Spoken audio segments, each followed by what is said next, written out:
Buenas noches. Para mí es un altísimo honor hacerle el prólogo a esta obra.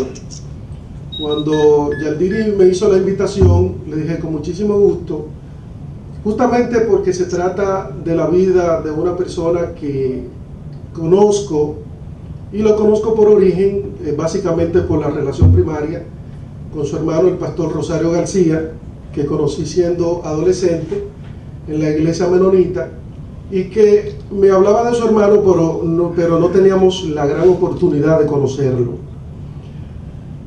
Desde mi niñez siempre he tenido un interés marcado por conocer al ser humano en la parte del ser, no del ser o estar, sino la parte ontológica.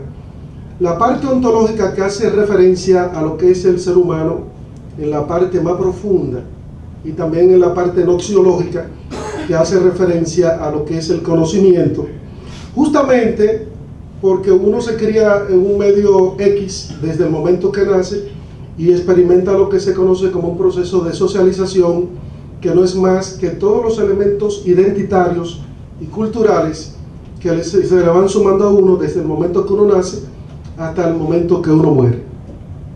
Sin embargo, en esa tensión y en ese conflicto intrapsíquico para mí, para conocer el ser humano, además del poderoso recurso de la Biblia, siempre quise ver otras posibilidades para entender cuáles son los elementos constitutivos que están presentes en un ser humano para que alguien sea un líder, o para que en una comunidad X pueda tener lo que dice Erich Fromm, trascendencia. Y la palabra trascendencia no es más que esa capacidad que tienen algunos seres humanos para hacer cosas distintas a lo que hacen sus congéneres. Y eso también lleva a uno a una reflexión desde el campo del psicoanálisis, de Freud, de la teoría de Sheldon y de todos los teóricos de la psicología, para entender qué está presente en un ser humano que nace en un mismo hogar, bajo las mismas condiciones culturales, económicas y sociales, y sin embargo dentro de sus hermanos puede tener una trascendencia que no necesariamente la tienen los otros. Es lo mismo que uno ve que de pronto uno entra a una aula y se da cuenta que hay alguien que tiene mayor disposición para las matemáticas y otros tienen disposición para ser entonces expertos en asuntos sociales, y otros se van por el campo de la ciencia, de la química, la física y otros elementos del conocimiento.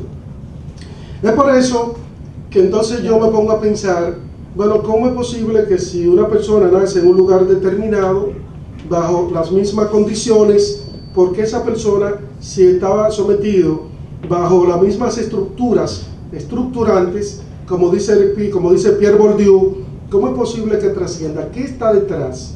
Carl Gustav Jung, que era un neopsicoanalista, decía, bueno, no solamente los elementos que Freud le da importancia, sino que hay una carga social de un pasado que determina siendo al ser humano. Entonces dicen algunos, pero ¿por qué no determina siendo a todo el mundo si están las mismas cargas culturales, sociales, identitarias, culinarias y todo lo que está presente en el ser humano?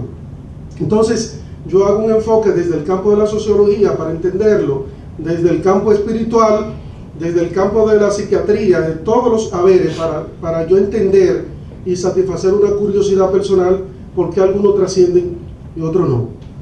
Cuando conozco a Ramiro, duramos mucho tiempo trabajando hora hombre en su escritorio para nosotros llevar al final de un proyecto que él tenía concebido y en cierto modo plasmado.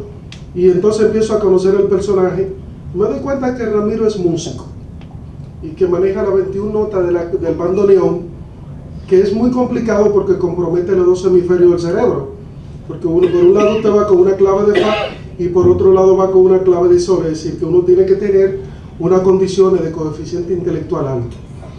Pero también descubro que Ramiro desde pequeño es inquieto, es un creativo. En una ocasión él iba con un amigo y ven un contenedor y le dice Ramiro al amigo, mira una clínica, dice el amigo Duval, pero ¿cómo que una clínica? Hay un contenedor. Y le dice, no, ahí hay una clínica. Y dice, bueno, cuidado si Ramiro se está volviendo loco, porque ahí hay un contenedor. Se van a Jaina y Ramiro compra el contenedor, y a los 20 días tiene una clínica móvil. Entonces luego Duval se dio cuenta que sí que era una clínica. En el momento solamente veía un contenedor. Eso es ser creativo, ser una persona con mucho deseo, ¿no?, de hacer cosas diferentes. Y esa historia entonces nos la fueron contando, la fuimos viendo en el recorrido del libro. Yo digo, bueno, ciertamente estamos frente a una persona que tiene condiciones excepcionales, que tiene impreso a los valores éticos, morales, pero también tiene una condición que la pudieron tener sus hermanos. Rosario es un hombre brillante, ha ocupado posición en el campo empresarial como poco cristiano. Es decir, que hay un elemento genético que viene de Gracielo, su padre, que también era un músico de San Juan de la Maguana y que tenía condiciones, pero en el caso de Ramiro va integrando otros detalles. Cuando seguimos avanzando en el tema de Ramiro, nos damos cuenta que una persona que es una persona atormentada también, atormentada por el bienestar de los demás, porque precisamente siempre está pensando en aquellos que viven en el primer quintil de la pobreza. Y ese tormento lo lleva en ocasiones a sufrir cuando no puede en un momento sacar los proyectos que él sabe que pueden ser de mayor impacto para los pobres. Entonces también me pongo a pensar, bueno, hay personas que nacen para obtener bienes, pero no necesariamente para repartirlo. Y la Biblia hace referencia a un hombre rico, que fue donde Jesús y le dijo, Padre, ¿qué tengo que hacer para heredar la vida eterna? Hay una discusión teológica, porque algunos dicen que no estaba pensando en la vida del más allá, sino vivir bien. Como vivía muy bien, él quería estar eternamente rico. Y eso le digo, bueno, no hay ningún problema, eso lo resolvemos. Vende lo que tú tienes y dáselo a los pobres. Y dice que él se entristeció. Es decir, que hay personas que nacen para producir, pero no necesariamente para identificarse con los demás. Ramiro permanentemente vive produciendo y gastando. Y para alguna persona dice, bueno, pero Ramiro, tú vas a morir en la pobreza, en la inopia, porque precisamente todo lo gasta. Sin embargo, esa es parte de la vocación que él integra, que además, como sabe crear los elementos para producir dinero, también tiene la sensibilidad para llegar a aquellas personas que viven en situaciones concursantes de pobreza y que están ubicados justamente en la zona más vulnerable de nuestro país. De manera que conocer a Ramiro y hablar un poco de su vida, haciendo una reflexión ontológica propia del ser humano, entendemos que si bien es cierto que está dotado de condiciones genéticas por ácido desoxirribonucleico, creo que lo que determina nuestro mapa de la información y del conocimiento, también integra los conocimientos humanos, porque es una persona inquieta que siempre está buscando qué hacer para los demás. Es por eso que al momento que me pidió Yaldiri que le ayude con el prólogo, le dije, vamos a hacerlo, porque personas como Ramiro no nacen siempre. Yo creo, la Biblia dice que Dios le da dones a los hombres, y cuando da dones a los hombres, eso quiere decir que a alguno le da más, a otro le da menos, o por lo menos, algunos tienen los talentos y los dones y no lo ponen en práctica, no lo llevan a la praxis. Él combina la compasión y desecha la pena. La pena es un sentimiento que no trasciende, que se queda dentro del ser humano, y la compasión es una pena, pero que va a la acción para dar respuesta a aquellos que tienen necesidades.